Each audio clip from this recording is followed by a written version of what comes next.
프로젝트 한 뼘 차이.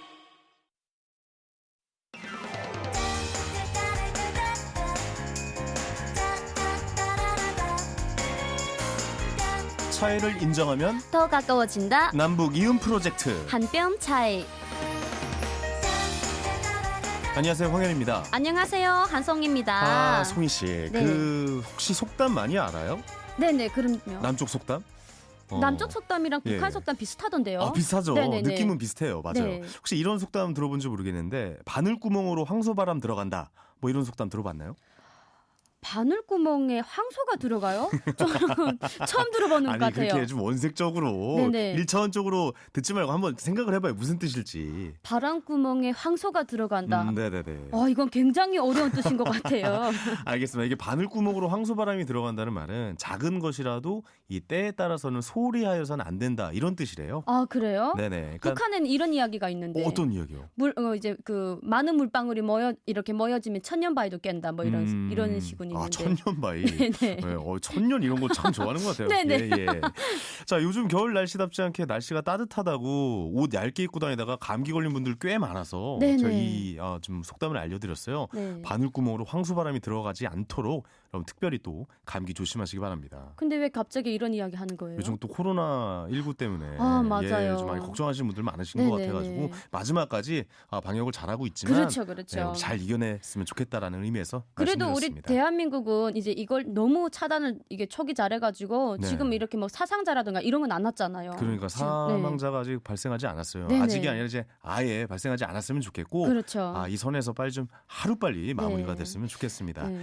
자, 그럼 한 뼘 차이 노래 한 곡 듣고 건강하게 시작해 보겠습니다. 데이브레이크의 그대 맘에 불을 지펴줄게요.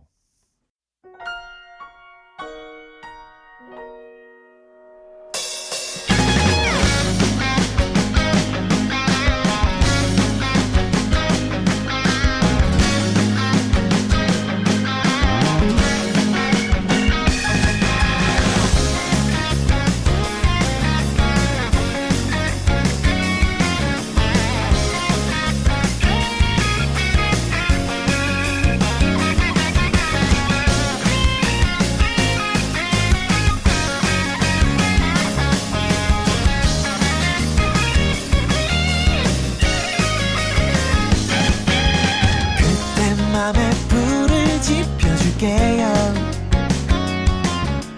항상 그렇듯 난 그대 편이죠. 햇살 가득한 그대의 마음이 더 환하게 비칠 수 있도록 그대 맘에 불을 지펴줄게요. 항상 그렇듯 난 그대뿐이죠. 추운 겨울날 그대의 마음에 누구보다 빠른 봄을 드리고 싶어. 내 겉에서로 잠시 손을 녹여봐요.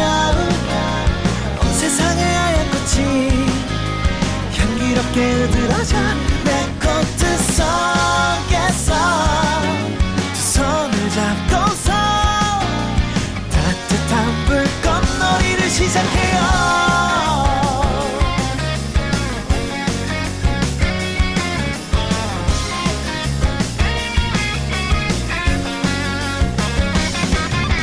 나의 맘에 그댈 심어둔 뒤로 너무 빨리 자라 깜짝 놀랐죠. 햇살 가득한 나의 마음은 겨울에도 따뜻한 봄이 가득해서 내 코트 속으로 잠시 손을 녹여봐요. 온 세상의 하얀 꽃이 향기롭게 으드러져 내 코트 속에서 두 손을 잡고서 따뜻한 불꽃놀이를 시작해요.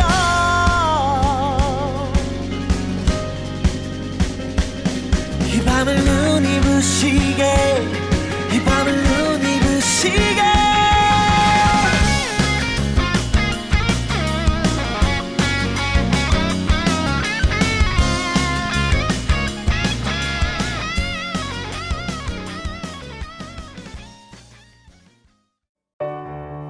약은 잘 듣는다고 합니다. 그래서 구주제약은 잘 듣습니다. 아픈 사람의 말을 잘 듣고 아픈 몸의 소리를 잘 듣습니다. 세상에서 가장 잘 듣는 약을 만들기 위하여 잘 듣는 회사 구주제약. 안녕하세요, 화사입니다. 숙취 깔 준비 되셨어요? Get up, get up, get up, get up, get up, get up. 청정제주 숙취 비법이 탄산을 만났다. 술깨스과 숙취엔 가스강. 내가 바라는 평생의 소원은 평화 세계를 이루는 것입니다. 인류의 눈물을 닦아주는 평화의 어머니 한학자. 평화와 사랑이 넘치는 세상을 위하여 삶을 바칠 것입니다. 가슴 벅찬 이야기 평화의 어머니 한학자 총재 자서전. 박나래입니다. 가슴이 답답한 이런 날에도 마시자 캔 사이다. 끝없이 갈증나는 저런 날에도 마시자 캔 사이다. 가슴이 탁 트이는 시원한 맛. 이런 날에도 저런 날에도 마시자 캔 사이다.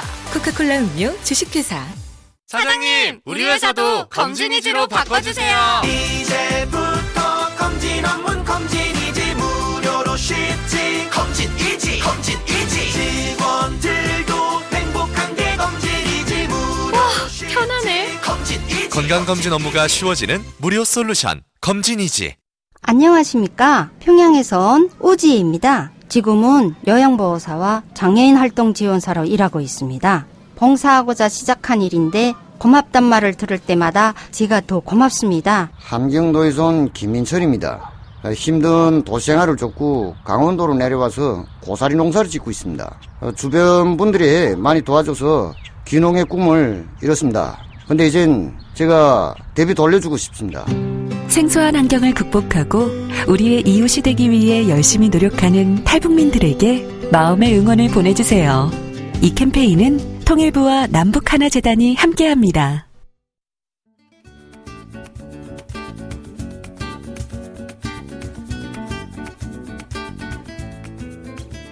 자, 남쪽에서 요즘 뭐 흔히 말해 가장 잘 나가는 새통이를 모셔보고 이야기 나눠보는 한뼘 초대석 시간이죠. 네. 송희 씨는 아예 북에서 태어나고 자라신 거잖아요. 네, 저는 거의 뭐 양강도 홍보대사죠. 양강도 네네. 토박입니다. 아, 그렇군요. 네. 자, 근데 오늘 초대석 주인공은요, 일본에서 태어났다가 북한으로 갔다 다시 탈북하셔서 남쪽에 계신 분입니다. 아, 저도 이분을 잘 알죠. 아, 그래요? 네, 요즘 이제 TV 프로그램도 많이 나오시고요. 네네. 그리고 활동도 엄청 다양하게 하세요. 그렇군요. 네, 유명하신 분이라 청취자분들 중에서도 많이 아실 거예요. 네, 만나보겠습니다. 사단법인 배나무의 이사이시죠. 김주성 작가님 모셨습니다. 안녕하세요. 네, 안녕하십니까. 반갑습니다. 네, 반갑습니다. 간단하게 좀 우리 청취자분들께 소개 좀 부탁드릴까요? 네, 저는 2008년에 탈북을 했고요. 네네. 2008년 1월에 탈북을 해서 2008년 4월에 입국을 했습니다. 네네.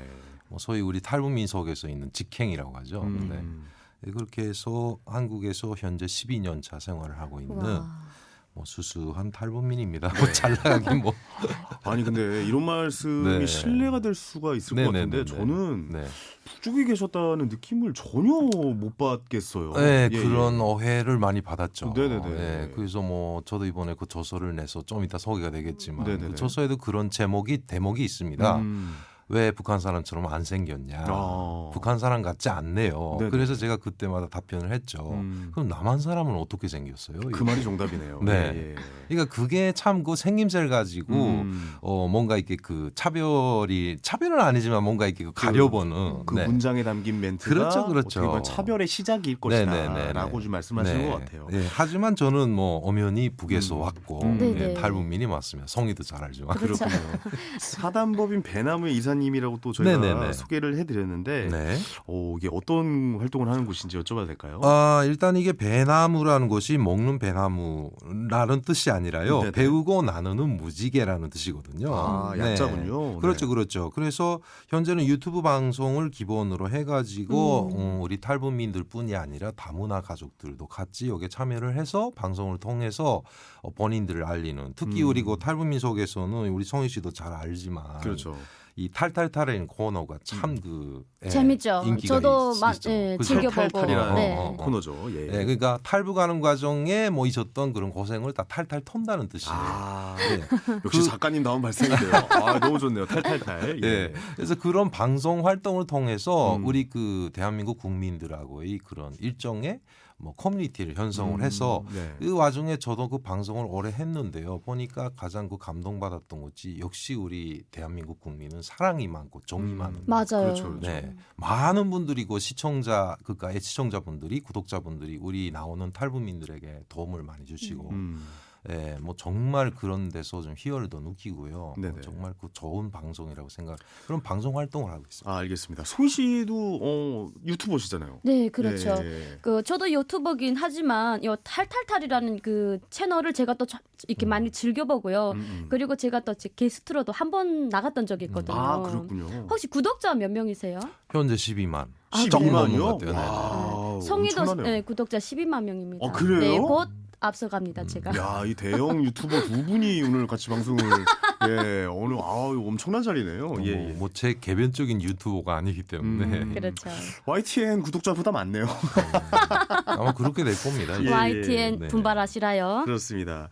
어쨌든 그런 유튜브 활동을 통해서 그러니까 방송을 통해서도 그 세터민 분들과 남한 분들과의 간격을 좀 좁혀 나가시는 그렇죠. 계기를 만드시는 거죠. 네네네. 그리고 꼭 중요하게는 이게 그 유튜브라는 것이 우리 지상파나 그다음에 그 일부 정편 채널하고 다른 점이 뭐냐면 해외에서도 많이 보신다는 거죠. 그렇겠죠. 예. 그리고 제가 느껴온 건데요. 우리 대한민국 국민들도 이미 전에 여러 가지 사유로 해가지고 해외로 나가신 분들이 많지 않습니까? 맞아요. 그러니까 이런 분들이 어찌 보면은 이 모국을 떠났다는 그런 뭔가 그 거리감 때문에 탈북민하고 뭔가 이게 그 유대가 강화되는 거죠. 네, 뭔가 공통점이 있어요. 그렇기 때문에 그분들의 사랑이 또 어마무시합니다. 네. 그렇겠죠. 예, 그래서 탈북민들을 많이 알리기도 하고 그 과정에 탈북민들이 북한에서 고생했던 이야기뿐이 아니라 대한민국에서 어떻게 잘 살고 있다. 지금 현재 어떻게. 그렇죠. 그런 것도 소개를 하기 때문에 상당히 국민들한테 고무가 되는. 직접 방송을 하시니까 이제 피부로 와 닿으실 것 같은데. 그렇죠. 남한에 이제 정착을 할 때 사실 쉽지 않은 거죠. 그러니까 삶의 터전을 넘긴 거잖아요. 맞아요. 송희 씨도 대단하신 거죠. 북쪽에 계시다가 남한의 터를 잡으신 건데. 저는 그래도 이제 그 다른 분들보다는 이제 대한민국에 와서 이제 혼자 왔거든요. 그래서 이제 다양한 방송을 통해서 이제 뭐 얼굴도 알리고 하다 보니까 제가 정착하는 데는 그렇게 좀 큰 문제는 아니었는데 제 억양이라든가 말투를 보고 제가 나한테 좀 싸우려고 하나 이런 오해 같은 건 많이 쌓았던 적은 있어요. 그게 제일 불편하셨던 그게 거군요. 제일 불편했어요. 어때요? 뭘 제일 어렵게 느끼시던가요? 다른 탈북민들. 일단은 저도 탈북을 해서 북한에서 오긴 왔는데요. 저는 이제 항상 객관적으로 보거든요. 이게 저도 힘들었다 하면은 처음에 아무래도 이게 사회 시스템 자체가 다르기 때문에 그렇죠. 일단은 단순하게 운행 거래라는 거는 북한에서 해본 적도 없었고 없었죠. 그것도 당황스럽고 그다음에 대중교통이 너무나 잘 돼 있으니까 그렇겠네요, 진짜. 네, 은행 거래를 못 해봤다는 건 정말 생각을 못 해봤던 내용이네요. 핸드폰도 그렇고 휴대전화.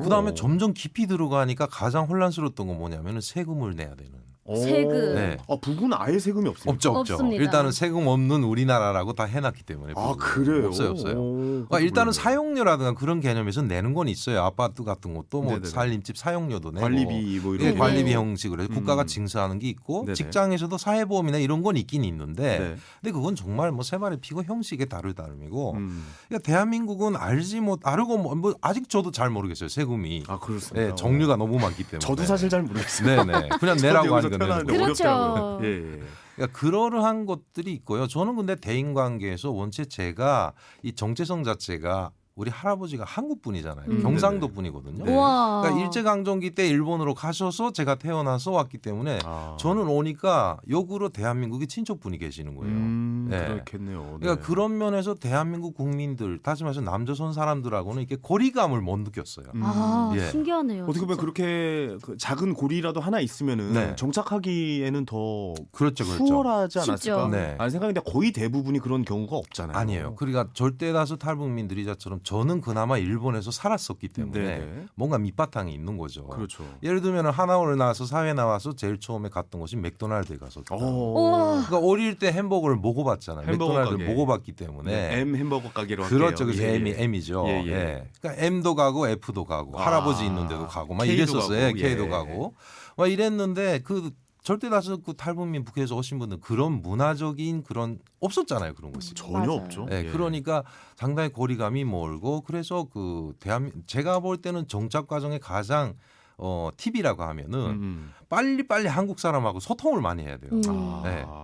이게 우리 남쪽에서도 왜 이제 유학을 가면은 사실 그게 제일 중요하잖아요. 맞아요. 의사소통하는 것은. 네네. 그렇죠. 근데 언어가 또 다르면은 또 멀어지잖아요. 사람들이. 장벽이 되죠. 그리고 또 북쪽에서 내려오셨으면 아무래도 억양이 다르기 때문에 네네네. 아까 제가 처음에 신뢰가 아닐까라고 네네. 하고 드렸던 말씀처럼 되게 북쪽에서 오신 뭐 이런 억양이 티가 나면은 약간 좀 거리감을 느낄까 또 겁도 날 것 같아요. 맞아요. 그렇죠. 그런 문제들이 또 발생할 수 네. 있겠군요. 예. 그러니까 저 같은 것도 이제 좀 그런 대화 과정에 처음 뵙는 사람하고 그런 뉘앙스의 그 대화가 오고 가거든요. 그럼 저는 맞받아 치지 않습니까? 그러니까요. 남한 사람은 어떻게 생겼냐고. 네네네. 근데 주성쌤 같은 경우에는 이제 약간 일본에서도 태어나고 그리고 구조상 약간 북한 분이랑 조금 좀 다른 면이 있어요. 키가 엄청 크세요. 네, 북한 사람들이 봤을 때. 저 깜짝 놀랐어요. 북한 예. 남자분들이 평균 키가 한 예. 162 정도밖에 안 되거든요. 근데 이분 같은 경우에는 한 2m 5 정도 네. 되시죠? 아니야. 183이에요. 183. 180 정도 넘으니까 아, 그래요? 되게 이게 체격 차이도 너무 다르고 약간 뭐 이 언어라든가 제스처라든가 그리고 마인드라든가 이런 게 조금 다르기 때문에 약간 그렇게 느낄 수 있는데요. 또 요 한 조사에 따르면은 또 조사가 있나요? 네, 예. 그렇죠. 네네. 제가 또 조사를 해왔습니다. 한 조사에 따르면은 네네. 이제 북한 이탈 주민들이 약 20% 정도가 북한으로의 그 복귀를 생각해 봤다고 하십니다. 혹시 여기에 또 응답한 20%의 탈북민에게 작가님은 뭐라고 해주고 싶으세요? 이게 충분히 공감이 되고 이해되는 게 뭐냐면 그 성희 씨도 그렇지만은 최근에 오신 분들도 그렇고 네. 그 보면은 성희 씨처럼 혈혈단신이 많아요. 젊은 친구들. 그래서 맞아요. 저는 이제 도움은 이게 크게 주진 못했지만 저는 항상 그런 친구들에 대한 관심을 많이 갖고 있거든요. 아마 성희 씨도 아시겠지만, 알아요. 예, 그러니까 그 친구들이 잘 돼야 된다는 주의거든요. 저는. 네. 네네네. 그러니까 현재 계신 분들도 잘 돼야 되겠지만 특히 젊은 사람들은 잘 돼야 되기 때문에 이분들은 보면은 결국 뭐냐면 가고 싶다는 거지. 그 제도가 그립고 그곳에 다시 가고 싶다는 게 아니라 부모에 대한 연정이죠. 한마디로. 고향 생각. 그렇죠. 이런 너무 거겠죠. 힘든 거예요. 예. 자유롭지만서도 힘든 부분이 있기 때문에. 그러네요. 그러니까 이게 대한 거는 본인의 감정에만 충실하지 말고 네네. 내가 이렇게 생각할 때 옆에 있는 탈북민 친구도 똑같은 아픔을 갖고 있다는 거죠. 네네네. 예.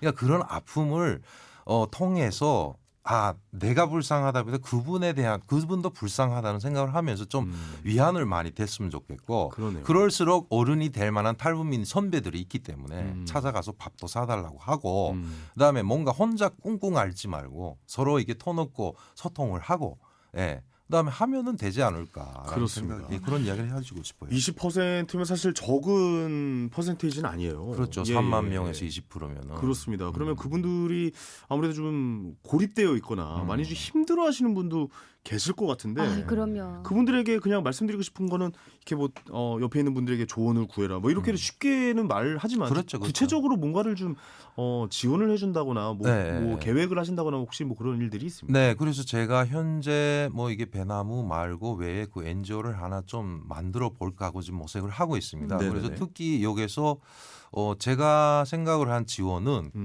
이 젊은 친구들은 무조건 저는 대학에 가야 된다는 거죠. 대학을 가야 된다. 예. 대학에 가면은 가장 그 한국 학생들하고도 어울릴 수 있고 또 그렇죠. 현재 대학에서 공부하는 하고 있는 친구들이 정말 똑똑해요.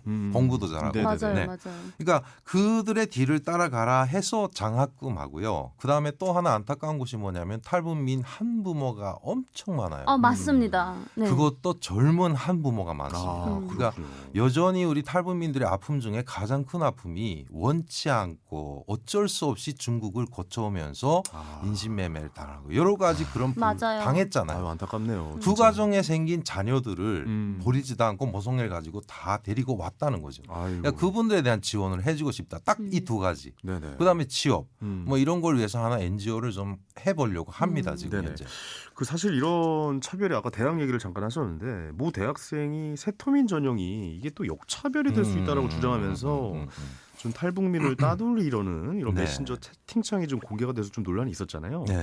이런 서러움을 학교 내에서 겪고 있는 세터민 분들도 계시겠죠. 아, 요즘에. 그렇죠. 그 탈북 대학생들이 이미 전에 그 남북 하나재단이라든가 여러 가지 기관의 주체로 해서 네.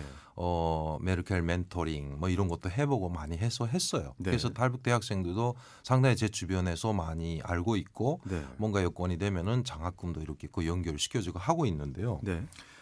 이게 대한 문제는 저도 정말 딱히 한마디로 말씀드릴 수 없는 것이 어찌 보면은 탈북민들은 이 혜택에 대해서 고마움을 알아야 되고 당연하죠. 이거는. 그만큼 열심히 공부를 해야 되거든요. 맞아요. 네, 근데 제가 왜 이 소리를 하냐면은 같이 대학을 다니는데 솔직히 저는 처음에 대한민국 청년들 다 부모님들이 다 해주는 걸로 다 그렇게 사는 걸로 알았어요. 근데 알고 봤더니 그게 아니고. 아니에요. 맞아요. 그러니까 그런 애들 생각을 할 때 정말 이거는 뭐라고 말씀드리기가 힘들지만 그렇죠. 그러나 탈북민들은 이게 특별 전형으로 받고 끝까지 대학을 나온 애들은 저는 정말 칭찬 100번 노력을 한 분들이죠. 그렇죠. 예. 왜냐하면 그 대학교 공부 사실 정말 노력 안에 못 쫓아가요. 아무리 맞아요. 좋은 대학을 들어가도. 맞아. 그 부분을 인정을 해줘야 되는 게 그렇죠. 맞죠. 예. 그리고 지금 보면은 좀 약간 기조가 바뀐 것이 뭐냐면 예전에는 그런 좀 사례가 있었습니다. 네네. 일단 투표 전형이 쉽게 대학에 들어가요. 맞아. 특별 전형이라고 해서. 들어갔다가 끝까지 못 버티고 나오는 친구들이 많았어요. 네. 이거는 정말 세금 낭비거든요. 네네네. 예, 근데 최근에 다닌 애들은 정말 공부 잘합니다. 잘해요. 네. 그래서 저는 최근에 있는 친구들은 뭐 심지어 서울대도 있고 카이스트도 있고 엄청 많습니다. 지금 고려대도 숨어 있지. 있고. 고대는 뭐 말해볼 게 없고 네, 많아요. 연고대는 말해볼 게 없고요. 성균관대 그다음에 동국대 뭐 엄청 많은데 애들이 정말 영어도 잘하고 공부를 잘하고 있거든요. 그러니까 맞아요. 이 친구들은 국가에서 우리 대한민국 국민의 혈세로 주는 이 장학금에 대한 고마움을 아는 친구들이에요. 예, 그러니까 우리 대한민국 청년들도 힘을 내시고 예, 탈북민들의 그런 모습을 좀 보면서 예, 좀 일부 이런 논란 때문에 휩쓸리지 않고 서로 사이좋게 지냈으면 좋겠다. 알겠습니다. 예. 그 우리 작가님도 서러움을 느꼈던 경험이나 그리고 또 남한에서보다 일본에서 또 북한에서 더 느껴졌다고 들었는데 이건 어떻게 생각합니까? 일단은 뭐 성희 씨도 북에 있을 때 소위 말하면 나처럼 귀국자 뭐 째포 뭐 이런 소리. 째포. 그렇죠. 그러니까 일단 째포라는 말 자체가 제일교포의 줄임말인데 이게 제일교포. 우리한테는 좀 뭔가 이렇게 그 역차별로 느껴지는. 진짜요? 저는 북한에 있을 때 제퍼분들을 완전 부러워했어요. 글쎄 그런데 네네. 그렇게 부르는 것 자체가 너 탈북민이지 이거 약간 살짝 기분 나쁨 똑같네. 똑같은 거예요. 그렇네요. 네. 근데 저 같은 경우는 일본에 있을 땐 역으로 또 조센진 하면 조선놈이라고 또 놀림을 받고. 어머. 아직도 그럽니까? 조센진이라고? 어릴 때. 제가 어릴 때는 그랬어요. 예. 엄청 어휴, 심했어요. 큰일 나죠, 제가 어릴 지금. 때는. 예. 네. 최근에는 안 그래요. 예. 그럼 난리 나죠. 그렇죠. 예. 네네. 근데 북한에 갔더니 어머니 조국이네 뭐네 하고 갔더니 거기서 또 그런 걸 봤잖아요. 네네. 그리고 한국에 와서는 뭐 저는 별로 그러다 보니 한국에 와서 저는 탈북민들에 대한 호칭 가지고 어떤 분은 세터민, 탈북민, 뭐 자유민 뭐 여러 가지 저는 호칭을 상관 안 해요. 네. 어찌 됐든 간에. 상관없어요. 저도. 그렇지. 국적을 갖고 있으니까. 대한민국 국민이기 때문에. 그렇기 때문에 저도 서러움을 많이 느꼈는데 대한민국에서는 서러움을 느꼈다 하면은 아무래도 뭔가 좀 외로울 때가 있고 그럴 때가 있죠. 그런 거 외에는 일체 과거에 저는 연연을 하지 않아요. 이미 지나간 거 옛날에 오도 맞았다고 해서 그걸 어떡할 건데요. 타임머신 타고 날아가서 다시 분풀이 할 수는 없는 거고. 그렇기 때문에 그런 면에서는 좀 살짝 아무래도 좀 탈북민들이 공통의 아픔이죠. 네네. 그러니까 뭐 어떻게 보면은 지금 제가 생각해도 근데 좀 궁금한 게 일본에서 북쪽은 왜 가신 거예요? 그러니까 뭐 이제 아무래도 그래도 일본이 그때 당시에 산업화가 굉장히 많이 진행되었던 그렇죠. 상황이고 선진국 대열에 이제 올라갔던 그 시기잖아요. 근데 네네네. 그때 다시 이제 북한으로 들어가시는 선택을 하셨어요. 그게 네. 역시 그 교육, 첫째는 교육이죠. 뭐 교육이요? 제가 일본에서 태어났지만은 네. 역시 정체성은 제일 한국인이었잖아요. 그렇죠. 예. 그러니까 저와 같은 친구들만 모여놓은 조선학교라는 학교가 있었고요. 네. 그 학교에서는 북한하고 똑같은 동일한 교육을 했어요. 네네. 예, 근데 북한에서 그 교육을 받게 되면 현실을 보면서 그 교육을 받으니까 뭔가 멋은 더 느낄 수 있겠지만 우리는 먼 곳에서 그 교육을 받다 보니 자연히 먼 곳에 있는 북한에 대한 환상이 커질 수밖에 없고요. 교육을 또 그렇게 했고 뭐 예를 들면은 뭐 김일성이는 하늘에서 내려왔고 김일성이가 머리를 쓰다듬어주면 만병이 치유되고 뭐 이런 교육도 해주고. 더 심하게 가르치네요. 거의 뭐 사이비죠. 김일성 경. 그걸 어렸을 때 믿게 되잖아요. 믿게 되죠. 그냥 못 그렇게, 가봤으니까. 못 환상에 가보고. 젖었군요, 약간. 그렇죠. 거기다가 항상 보면 서책자나 출판물들은 북한에 좋은데 평양만 찍혀오기 때문에 그렇겠네요. 북한이 다 평양인 것처럼 생각을 하게 되는 거죠. 어떻게 보면은 그러면 선전 영상, 네. 뭐 사진, 교육 이런 것 때문에 사상 교육 그렇죠. 뭐 이런 것 때문에 북쪽으로 네네. 들어가셨던 거군요. 네. 근데 현실을 느끼고 다시 탈북을 감행하신 거네요. 그렇죠. 그리고 또 중요하게는 할아버지 할머니가 그때 고령이셨는데 할아버지 할머니께서 북한으로 가시겠다고 하니 경상도 분들인데 역시 할아버지 할머니도 그런 환상 때문에 가면서 저보고 같이 가자. 그러니까 아버지가 반대하심에도 불구하고 따라간 거죠. 네. 그러면 우리 그 작가님께서 북에서 이제 살고 계시다가 네. 탈북을 해야 되겠다고 결심한 이유는 또 그 결심한 이유는 뭐예요? 뭐 절대다수 원인하고 똑같아요. 저랑 같은 원인이겠죠. 그렇지. 너무 먹고 삶이 살기 힘들고. 힘들고, 그렇게 되고 하니까 그나마 우리는 일본에 친인척이 있었기 때문에 뭘 상당히 좀 이게 방조도 받고 그랬었어요. 네. 그렇기 때문에 솔직히 말씀드리면 이실직고 하면은 편하게 남들보다는 편하게 하면은 여기에 와서 다른 북한 사람들을 보고 굶어봤다, 며칠씩 굶어봤다는 이야기를 듣고 깜짝 놀랐었어요. 그러니까 왜 저는 굶어보진 않았어요. 그러니까 그런 차이점이지. 그러면 작가님 탈북하는 과정에서 이제 북한으로 뭐 송환돼서 감옥까지 다녀오셨다고 저는 들었거든요. 그때 몸무게가 40kg까지 빠지셨다고 하는데 그러면 거의 뭐 죽은 목숨 아닌가요? 그렇지. 영양실적 올렸었는데 뭐 살짝 40kg 너무 과했고 네네. 아무튼간에 아무튼 50kg 미만까지 줄었던 것만 사실이야. 진짜 40kg면 이 키에. 야, 송이 씨가 한 명이 빠져나간 거예요. 어떻게 보면. 제 지금 몸무게가 앞자리 5로 바뀌었거든요.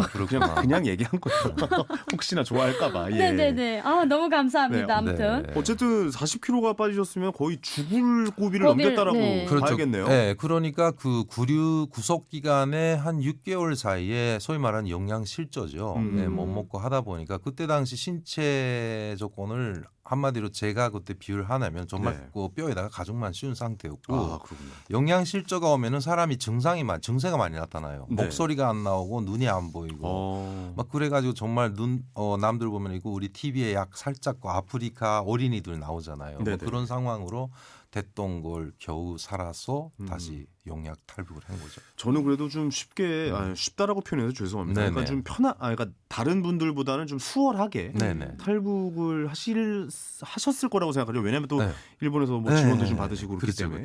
근데 그것도 결코 아니었네요. 그러면. 그렇죠. 그러니까 탈북하는 과정은 쉬웠는데 잡혔기 때문에 힘들어진 거죠. 그래서 그 고초를 겪고 나서 그 다음에 다시 탈북을 할 때는 그 감옥 안에서 사귀었던 친구의 도움으로 두 번째 탈북이 성공할 수 있었어요. 아마 감옥에서 그 친구를 못 만났으면 저는 영영 못 나왔을 수도 있거든요. 이게 2019년 기준으로 보면 33,000명의 탈북민이 지금 우리 이웃으로 함께 살고 있잖아요. 그러면 이 3만여 명이 목숨을 걸고 탈출을 한 건데 저는 이건 다 목숨을 걸었다라고 무조건 목숨 걸어요. 할 수밖에 없다고 보거든요. 근데 이게 다시 뭐랄까요?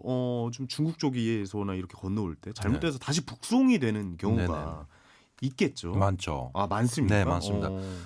현재는 좀 상당히 많이 줄었기 때문에 그런데요. 2010년, 11년, 12년 상당히 많이 들어올 때거든요.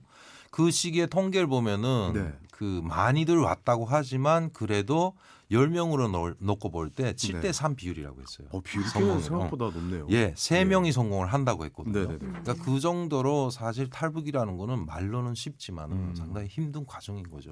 진짜 목숨 내놓고 하는 게 그렇죠. 진짜 이게 들어오셔서 계신 분들 정말 힘들게 다 들어오신 거라 우리가 너무 정말 색안경을 끼고 그들 바라보지는 않았으면 좋겠다. 그들과 함께 더불어서 사는 세상이라고 좀 생각하셨으면 좋겠네요.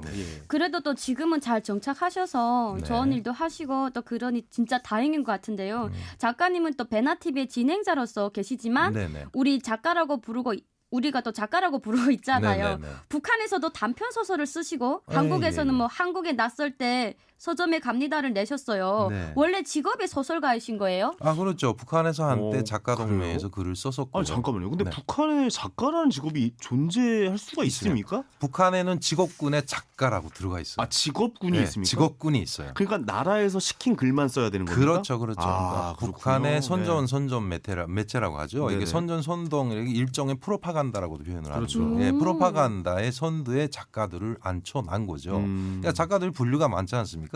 뭐 영화라든가 책이라든가 모든 네네. 것이 작가들이 만들어야 되는 거잖아요. 그렇죠. 예. 그렇기 때문에 선봉대 역할을 한다고 해서 작가라는 직업군이 있는데. 그리고 이거 창작 활동은 아니네요. 어떻게 보면 창작 활동이긴 한데. 일단 창작 활동이죠. 그러니까 내가 창작할 수 있는 대로 쓸 수 있는 게 아니라 네. 이거의 목표는 정해져 있고 주제가 정해져 있는 그렇죠. 상태에서 틀에 맞춰서 껴 넣는 글을. 그렇죠, 그렇죠. 그런 형식의 글이 나올 수밖에 예. 없겠네요. 그러니까 예. 본인의 창의력도 있고 뭐 다 있어요. 예, 본인 의사대로 그 구성도 하고 하지만 네네. 국가에서 제정해준 그 도시락 안에다 넣어야 되는 거예요. 그러니까요. 그러니까 당에서 요구하는 걸 이렇게 해야 되기 때문에 한정 제한이 된 거죠. 그렇지, 그렇지. 네. 그러니까 뭐 예를 들면 주인공 하면은 우리는 뭐 정말 그 뭐 여러 가지 많잖아요. 히어로도 네네네. 있고 뭐 여러 가지 네네네. 사랑꾼도 있고 있지만은 북한의 주인공 하면은 전형적인 공산주의 전형 분자로 만들어야 됩니다. 맞아요. 아, 그렇게 네. 쓸 수밖에 없죠. 그렇죠. 그렇게 되면은 창작하시는 분 입장에서 어떠세요? 그러니까 창작 활동에 좀 약간 저해가 됩니까? 그러니까 나의 창작 수준이 약간 좀 많이 눌리거나 좀 없어진다거나 나의 그런 창작 능력이 그런 게 좀 있습니까? 아니면 좀 아니죠. 그런 건 없어지지 않는 예. 겁니까? 그 사회에서 그 네. 시스템에서 적응이 됩니까? 적응이 되면서 아. 그게서의 기질이 높아지기 때문에. 그 안에서도 또? 그렇죠. 예. 그러니까 그렇군요. 그 국가에서 하라고 하는 그 틀 안에 자기가 어떤 기교를 부려가지고 어떤 재미있는 예, 생큼한 그런 작품을 만드는가 하는 데 따라가는 거죠. 그렇군요. 예. 한국에서도 글 쓰신 게 제목이 한국이 낯설 때 서점에 갑니다라는 네네네네. 또 책을 쓰셨는데 어떤 내용인지 좀 여쭤볼까요? 일단 이거 우리 탈북민한테는 이 한국 사회 자체가 파라다이스로 여겨지는 거잖아요. 그러니까 맞아요. 자유가 없다, 자유로운 곳에 왔다. 그렇죠. 목숨을 걸고 올 정도로 왔기 그렇죠. 때문에 정말 좋은 곳이잖아요. 네. 그러니까 그렇게 좋은 곳에서 쭉 살다 보니까 어떤 데는 낯설어질 때가 있는 거죠. 예. 그러니까 뭐 사회의 양극화 현상. 그렇죠. 예. 그다음에 한국 사회에서도 깜짝 놀랄 만한 그런 사건들이 많아요. 맞아요. 예, 세월호부터 시작해서 5.18, 한국의 과거사, 현대사, 뭐 그다음에 뭐 심지어는 이게 뭐 작은 사건이 아니죠. 진짜 크죠. 강남의 묻지마 사건이라든가 이런 걸 볼 때 제가 많은 생각을 하게 되면서 이 책을 쓰게 된 거예요. 그러니까 좋은 것만 듣고 왔는데 네. 와봤더니 자본주의 문제점도 보이게 되고 그렇죠. 뭐 살인 사건이나 네네. 그냥 강력 범죄들도 직접 경험하게 되고 네네. 이런 부조리한 상황들을 네. 처음 겪어봤을 때를 이 책으로 엮으신 거군요. 그렇죠. 그래서 책이라는 창문을 통해서 제가 그렇게 묘사를 했습니다. 책이라는 네네. 창문을 통해서 또다시 한국 사회를 봤을 때 내가 마냥 좋다고 했던 민주주의의 뒷이면에 네네. 누군가의 눈물이 있었고 누군가의 피가 섞여 있구나라는 걸 알게 된 거죠. 아, 너무 재밌겠네요. 역시 작가님인 건 분명한 것 그 같아요. 말씀을 아니, 너무 아니. 잘하시네요. 우리 예. 그 작가님께서는 책을 굉장히 많이 많이 읽으셨는데 네. 그럼 그 책 중에서 우리가 지금 메마른 한국사에 단비가 되어줄 책 한 권 정도 소개를 한다면 어떤 책을 소개해 주고 좋네요. 싶으세요? 가장 먼저 근래 제가 느꼈던 거는 한국의 IMF식이었어요. IMF. 네, IMF 때. 그러니까 그 시절을 북한에서는 우리 이야기 들었거든요. 네. 뭐 예를 들면 한마디로 국제통화기금이라고 하죠. 그 제도에서 이렇게 한국이 가장 어려웠던 시기다. 아유, 아직도 예. 기억나네. 금모기 그렇죠. 금모기 하고. 근데 그거를 우리는 수박꽃 핥기식으로밖에 몰랐었어요. 아, 그 북에도 알고 있었다는 알고 게 있었죠. 또 당연히 새로운 매체에서 사실이네요. 자본주의니까 이렇게 된다 뭐 이런 식으로 했었어요. 비판은 했죠. 선전으로 이용했군요. 그렇죠. 얼마나 정부가 이렇게 했으면은 무능했으면. 나라를 이꼴로 만드냐 뭐 이런 식으로 해서 맞아요. 했었기 때문에 그게 그런 구모에다 했는데 여기 와서 어느 날 갑자기 생각은 하고 있었는데 네. 국가 부도의 날이라는 영화를 보게 됐어요. 저도 맞아. 봤어요. 네. 그걸 보고 하고 IMF를 다시 보게 되고 다시 생각하게 되고 그렇죠. 그래서 안은별 작가라는 그 80년대생이거든요. 이게 소위 말하는 IMF 키드예요.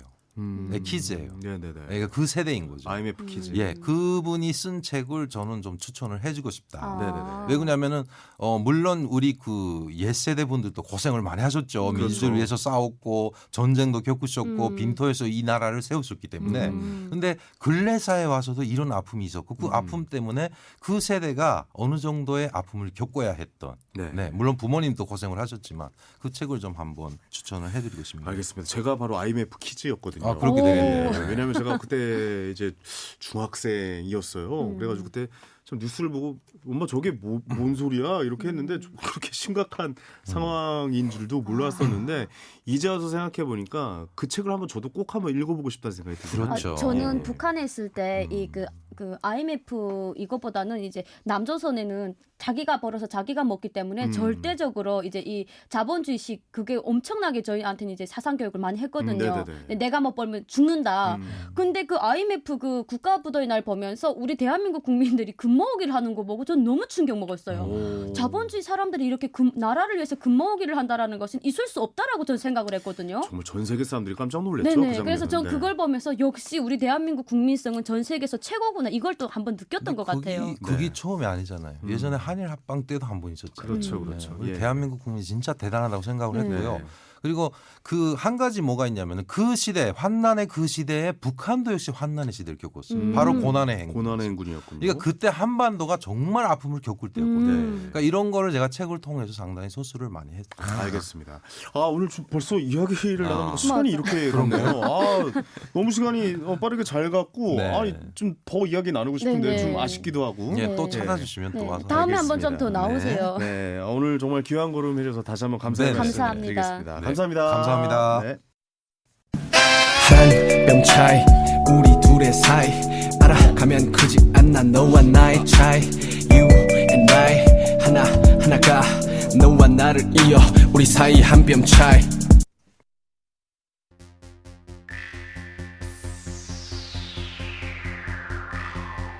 시청자 여러분 안녕하십니까. 황현희의 한뼘 뉴스 황현입니다. 자 오늘은 한국의 결혼정보회사에 대해서 심층 취재를 하고 돌아온 한송희 기자 자세한 이야기 나눠보도록 하겠습니다. 안녕하세요. 한송희 기자입니다. 네, 한송희 씨. 한국의 결혼정보회사를 직접 취재하고 경험했다고 하는데 어떤 내용들이 좀 있습니까? 네, 그야말로 정말 충격과 공포 그 자체였습니다. 아, 왜 그러죠? 황현희 씨, 네. 아니 이름으로 부를 필요도 없겠네요. 왜요? 황어등급 씨. 제가 왜 5등급입니까? 제가 뭐 잘못됐습니까? 전 결혼도 했고 그런데. 에이, 알면서 왜 그러십니까? 내가 꼭 말로 해야 합니까? 아, 말로 해야죠. 2등급 정도 돼야죠.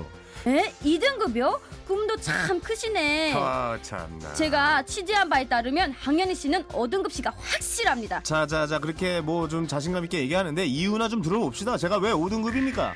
여자는 남성의 외모보다 학력보다 경제력을 제일 높게 본다고 하던데요. 아, 그러니까 저의 경제력은 뭐 어느 정도 입증된 거 아닌가? 나 이미지가 좀 괜찮은데 그런 거. 그런가요? 예. 하지만 웬일인지 우리 황 5등급 씨가 입에 짝짝 붙는 건 왜일까요? 아, 됐습니다. 한뼘에서 여기서 마치도록 하겠습니다. 저 황현희는 결혼을 했고요. 한 여자로부터 굉장한 매력을 인정받았음을 다시 한번 알려드립니다. 한송희 기자, 너 좀 뒤로 따라 나와봐. 근데 저기요. 어디로 데려가시는 거예요, 빨리, 대체? 안 와, 빨리? 아, 참, 그.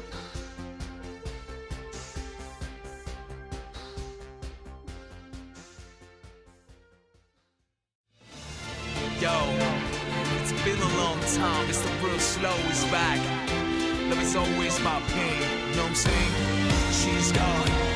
So my people, hello, hello, hello, hello. My name is real slow. Come on then, hello, hello, hello, hello, hello, hello. 걱정 말고 날 떠나가, bye bye. 너 없다고 죽진 않아, goodbye. 어서 좀 빨리 가, 내가 달려가. 널 가로막고 붙잡기 전에 우리 인연 여기까지인 거야. 분명 우린 운명 아닌 거야. 어차피 우리 헤어질 테니 마지막 얘기 들어주겠니? 너와 결혼까지 생각했어. 같은 집 같은 방에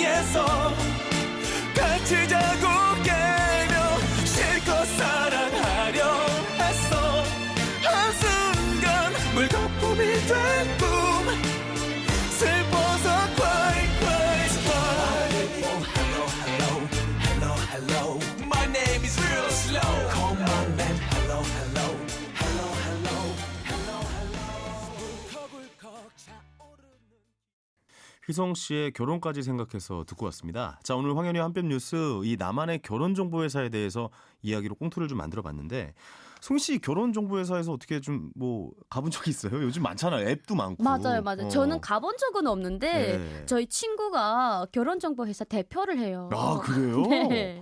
그러면 좋은 친구네요. 네, 그래가지고 예. 성희야 너 이렇게 그 짝을 만나고 싶으면 우리 그 정보회사에다가 회원으로 자꾸 등록을 하라거든요. 네네. 네, 그래서 제가 이따가 야, 너 친구지간에 너 나를 이용해서 홍보하려고 하는 거지 이렇게 이야기했던 적이 있는데 네. 물어보니까 막 300상 그 300상씩 이게 결혼을 이렇게 시켰다고 대단한 자부심을 갖고 있더라고요. 그러니까 이게 결혼정보회사가 소개를 해주고 소개비를 받고 네. 뭐 이런 이제 시스템이겠죠. 네. 근데 결혼정보회사를 송희 씨는 알았어요? 어땠어요? 저는 이제 한국에 와서 그 우리 남남북녀 결혼정보 회사들이 꽤 있어요. 아, 그렇군요. 네네. 그래가지고 이제 그 제가 그 아는 분들이 있는데 이런 것도 이제 또 회비를 또 받아가지고 이렇게 매칭을 시켜준다고 하더라고요. 아, 회비를 받죠. 네네. 네네. 근데 북한에도 있습니다. 아, 북쪽에도 결혼정보회사가 있어요? 북한에는 이제 중매꾼이라고 해서. 아, 중매꾼이죠. 네네. 예, 맞아요. 요것도 이제 그 돈 가격에 따라서 사람이 이제 그 많이 바뀌어요. 아, 그 중매도 돈으로 주고받는 경우가 있군요. 네네. 특히나 여자들 같은 경우에는 이제 이제 평안남도 쪽에는 평성 지역이라고 있는데 네네. 그쪽에는 이제 중매꾼들이 굉장히 활발하게 움직이고 있거든요. 아, 그렇군요. 네, 그래서 한막대기라고 하면 한 10,000불 정도 되는데 요 10,000불 정도를 달러로. 네네. 그 이제 중매꾼한테 주면은 그 중매꾼이 이 그 10,000불에 가는 그 남자의 그 학력과 그 가치를 딱 놓고서 이런 남자 해가지고 한 10명 정도를 쫙 이렇게 보여줘요. 아니, 북쪽에서 10,000불이면 엄청난 돈이잖아요. 그렇죠. 네네네. 그래서 이런 중매꾼을 통해 가지고 이제 결혼하는 경우가 있는데 만약에 이렇게 중매꾼이 이렇게 중매를 섰음에도 불구하고 파혼이 됐다라고 하면은 네. 여기에서 이제 한 90% 더는 이제 환환을 합니다. 아, 9,000불은 돌려줘야 네네네. 되는 그런 상황이군요. 그렇죠. 이게 결혼정보회사가 매년 조사를 해요. 뭔가 이제 요건에 대해서 네. 이상적인 배우자에 대한 설문조사를 하는데 최근 결과 보니까 남녀가 좀 확실히 좀 많이 다른 것 같아가지고 네네. 아, 이런 거 참 좋아하잖아요. 저도 미혼일 때 이런 거 많이 봤거든요. 재밌어가지고. 네네. 남녀가 이제 뭐랄까요 보는 이상형에 대해서 이게 맞는 건지 모르겠죠. 중요사항에 남자는 성격을 제일 먼저 뽑았고 여자도 성격을 제일 먼저 뽑았고 근데 두 번째 여자를 보는데 남자는 외모를 뽑았고 네. 여자분은 경제력을 뽑았어요. 여기서 이제 갈리기 시작합니다. 그럼 많이 갈리네요. 왜 그럴까요? 이거는. 이게 또 이제 그러니까 참 안 변해요. 이것도 내용이. 예. 아니 저는 대한민국에 와서 외모주의상이라는 걸 확실하게 느꼈던 것 같아요. 일단 남자들은 무조건 예쁘면 된대요. 그래서 예쁘면 뭐든지 다 커버를 한대. 북쪽은 안 그래요? 똑같아요. 네, 예. 예쁘면 무조건 커버를 한다라고 하는데 또 여자들 같은 경우에는 뭐 남자들이 외모 이런 걸 다 떠나서 네. 무조건 경제력만 있으면은 뭐 나이도 상관없이 결혼할 수 있다 이런 이야기를 해가지고 네네. 저도 매우 신기했어요. 아니 근데 이건 뭐 그렇게 단적적으로 말씀드릴 수는 없고 네. 사람마다 다르겠죠. 분위기가 약간 그쪽으로 흘러가더라고요. 근데 북쪽은 여자의 경제력을 좀 많이 본다면서요. 북한은 여자의 경제력이 이렇게 굳건해야지 시집도 잘 가요. 왜냐면 북한 남자들은 이제 한 10년 정도를 군사복무하고 이제 전역을 해 오거든요. 그렇겠네요. 네, 그러다 보니까 10년 동안에 군사복무 이렇게 쌓아놓은 경력에다가 그리고 이제 군대에서 또 이렇게 대학을 추천받고 와요. 그러면 10년 동안 이제 군대에서 군사복무를 했지만 대학 추천을 받고 오면은 그 뒷바라지를 해줄 여자가 필요하거든요. 아, 그런 식의 또 결혼 네. 매칭이 되는군요. 그래서 북한에는 이제 여자들이 그 외모보다는 네. 확실하게 경제력을 많이 봅니다. 아니 송희 씨는 그래서 어때요? 그러니까 북에 계실 때랑 네. 남쪽으로 내려왔을 때 이상형이 좀 달라졌나요? 많이 어떻습니까? 바뀌었어요. 아, 많이 바뀌었어요? 네. 어떻게 바뀐 약간 거예요? 북한에서는 이제 확실하게 남자의 토대를 많이 봤어요. 이 남자가 이제 내가 투자를 하면은 많이 발전할 수 있는가. 네. 이건데 제가 이제 대한민국에 와서 보니까 이거 이제 발전 이게 중요한 게 아니라 이 사람이 과연 월급을 받아서 연봉이 얼마인지 그리고 또 그런 거 있잖아요. 정직원인지 아닌지 이런 걸 또 따지게 되더라고요. 아, 너무 남쪽 물리 들었다라고 좀 제가 봐야 되네요. 예. 원래 따지려고 해서 따진 게 아니라 이게 흐름으로 이렇게 가다 보니까 저 생활 환경이 네, 저도 그렇다 어느 보니까. 순간에 그래서 네네. 저는 이제 한 월급 한 100, 200만 정도에 무조건 사대보험 들어놓은 남자면 합격이라고 이제 늘상 이야기를 합니다. 예. 그만 듣도록 하겠습니다. 네, 얘기 듣다 보니까 송희 씨 이상형만 너무 듣고 마무리하게 되는데요. 자, 오늘 준비한 한뼘차이는 여기까지입니다. 자, 오늘도 따뜻한 시간이었기를 바라면서요. 끝곡 버스커의 소나기 듣고 저는 인사드리도록 하겠습니다. 남북 이음 프로젝트 한뼘차이는 북한 이탈주민지원재단 남북하나재단과 함께합니다. 여러분 다음 주에 또 만나요.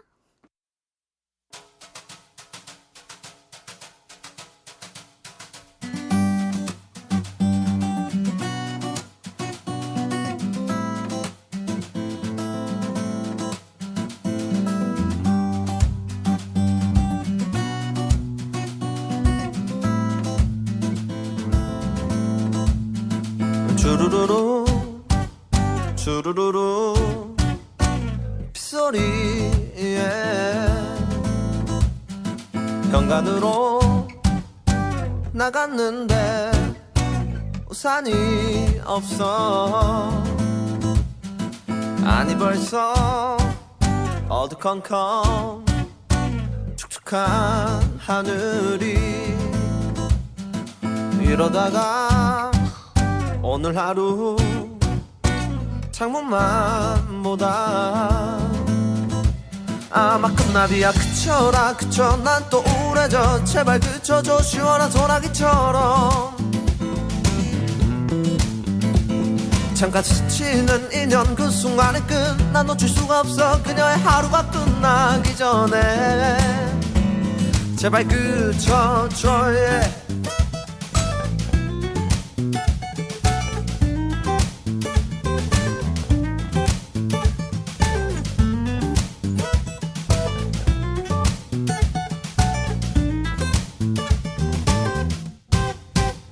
주르르르 주르르르 곧 있으면 그치겠지 하다가 새벽이 오면 어떡하지 난 뭘 하는 건지 정신 차리자. 편의점에 우산은 너무 비싸서 그냥 막고비야. 그쳐라 그쳐 난 또 우울해져. 제발 그쳐줘 시원한 소나기처럼. 잠깐 스치는 인연 그 순간의 끝 난 놓칠 수가 없어. 그녀의 하루가 끝나기 전에 알 수 없는 나의 맘 이제는 흘러드는 비로 이 맘을 알겠네. 저기 다시 차오르는 너 아마 끝나비야. 그쳐라 그쳐 난 또 우울해져. 제발 그쳐줘 시원한 소나기처럼. 잠깐 스치는 인연 그 순간의 끝 난 놓칠 수가 없어. 그녀의 하루가 끝나기 전에 비야. 그쳐라 그쳐 난 또 우울해져. 제발 그쳐줘 시원한 소나기처럼. 잠깐 스치는 인연 그 순간의 끝 난 놓칠 수가 없어. 그녀의 하루가 끝나기 전에 제발 그쳐줘. yeah.